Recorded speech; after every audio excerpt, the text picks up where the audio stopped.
John, before we dive into your golf swing, we have to focus on becoming more intentional with where we want this ball to go when we're practicing. You can see right now you're kind of setting a ball down. You're not really looking at where you want this ball to go. You're setting up to it and you're swinging.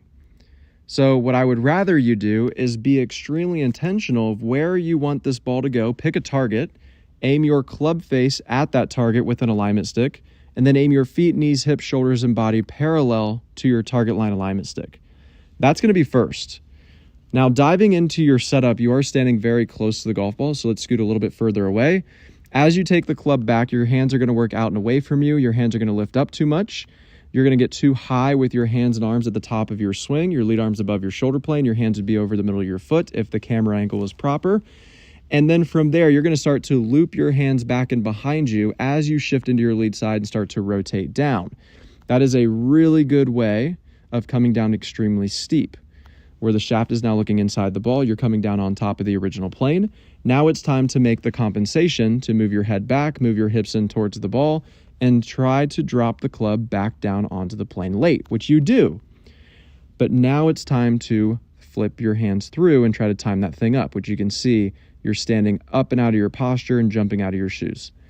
All right, so the first thing we need to do, John, become more intentional with where we're aligning, scoot a little bit further away from the golf ball.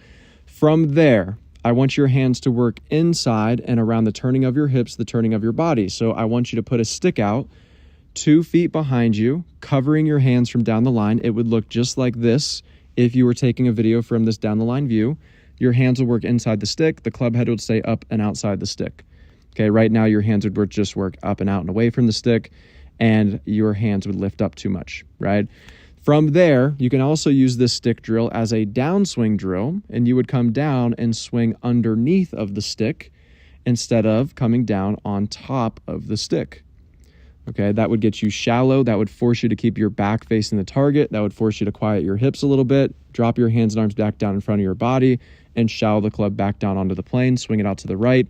And instead of coming down and having to extend, you'll be able to stay in your posture, release and rotate, and control that face through.